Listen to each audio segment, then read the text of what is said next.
title of my speech is called A Big Picture. We live in a world where we take things for granted. Things are a click away, everything is attainable. You apparently have everything at your fingertips. You want a friend, you've got one instantly. You want to create your own business with a few dollars, you've got one. You want a social life, you can have a socially life.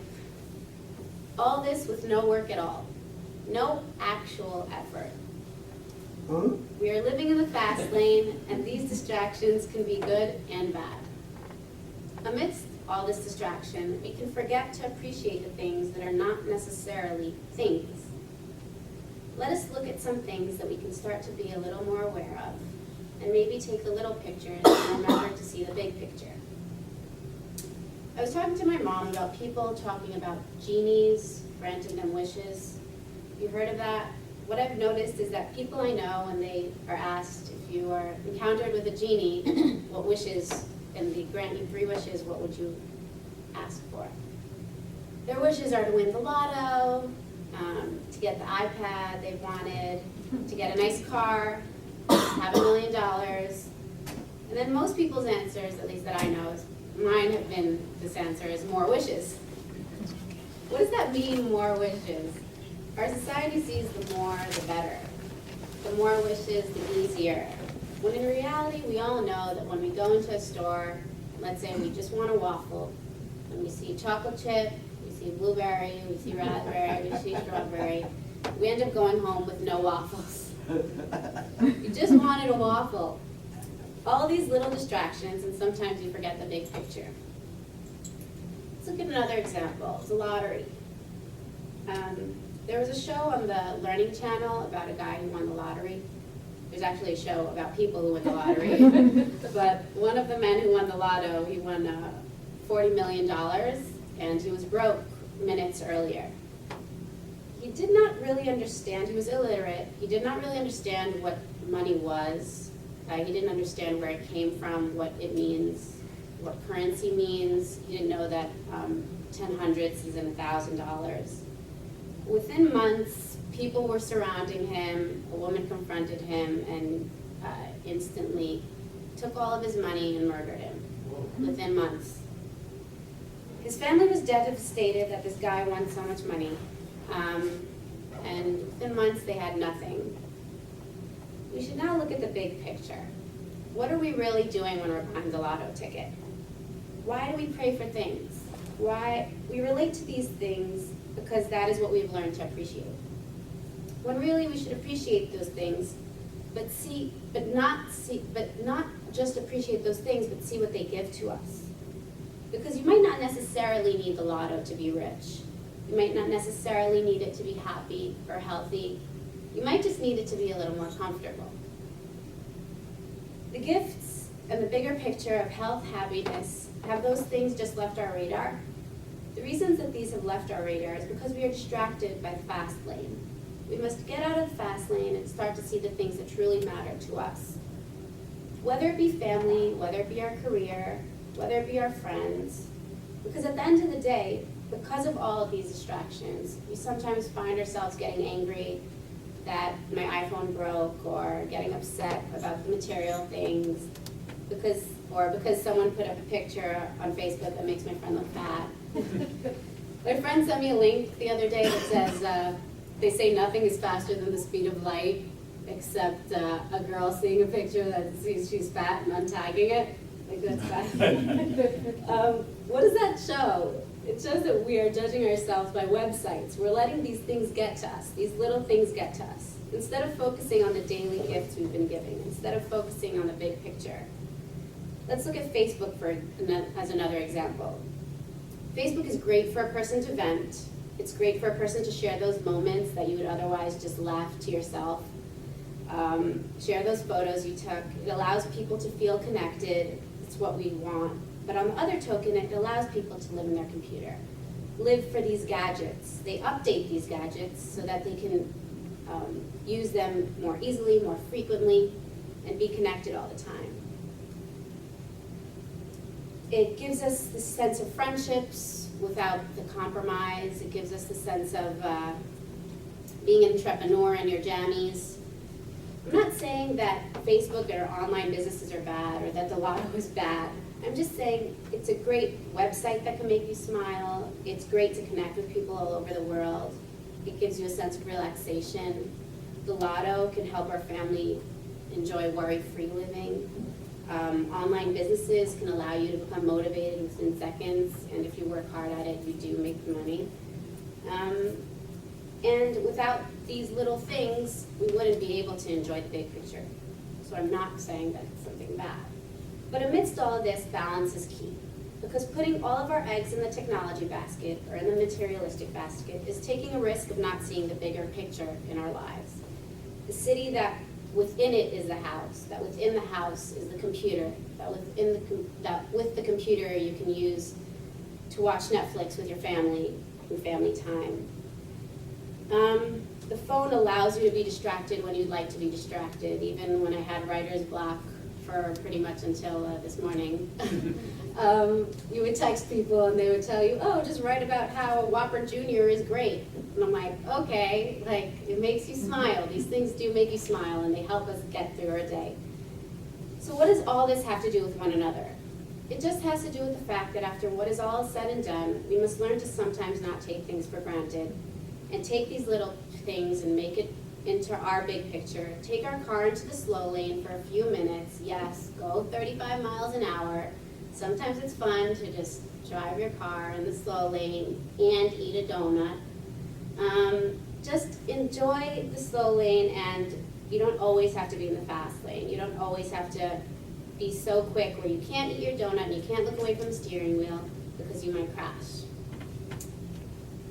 Be aware of the fact that you may already have these wishes that you think should be granted, and they are just not in the form that you are used to. The big picture shows us that we can take the little things in life and enjoy them, but the best things in life are not necessarily what you think. Lotto wishes and iPad wishes should be transferred into wishes for comfort and wishes for entertainment. And that way, you know that when you win the lotto, which hopefully everyone does in their lifetime, you can know that it is for comfort and you see the bigger picture, because big picture is what allows us to appreciate all the little pictures that are in front of us. Thank you.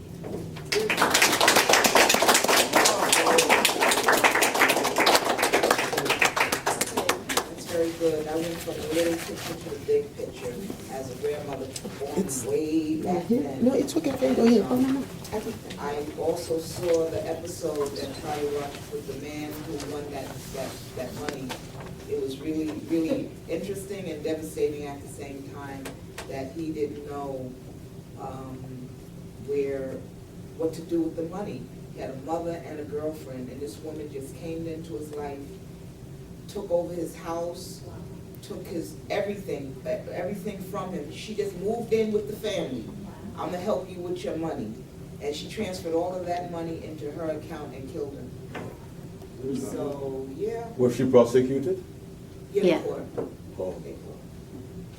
So, we all are fortunate that I'm sure if any of us hit the lotto, that wouldn't happen. Not getting so far out of hand with it that, I'm sure we have somebody to help us manage it some kind of way. We'll have Henry come up and give an evaluation.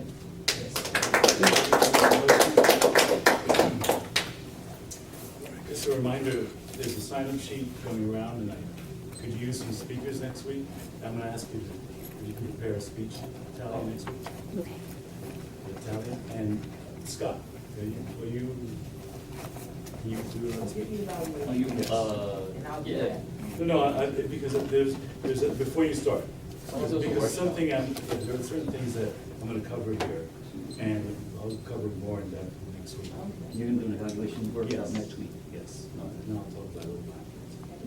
Go. So the big picture. I'm going to talk about three things. What I saw, what I heard, and what I felt. And what I saw, first of all, was, and I think looking around the room, what you saw was this kind of pleasant person smiling, and that smile becomes contagious around the room, so that all of a sudden we were kind of laughing along with you and following you. And even though you were nervous, even though you read your speech, and that was fine, you were very much relaxed. You did grip the podium a little bit, but I like the way you use your hands. It was almost like this, I would say, like girly, like this. And we were like, and the guys are going, oh, yeah. What's your next point? And in the way you read it with a smile, you read it with humor, you laughed, and that's really important, and we're going to talk about that next week, in terms of presence. My second and penultimate area is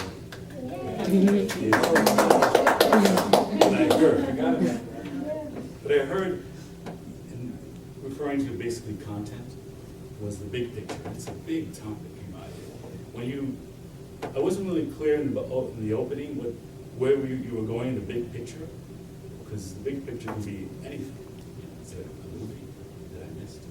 Or big picture, God, meaning, purpose. You really aimed for the big idea, which is great. And the speech itself was very literate and organized, and the language you used was very clear and specific. You used lots of interesting examples from TV, from the guy, Lotto got murdered. So that was there's a lot of really engaging examples. And so I think it was easy for everyone to follow.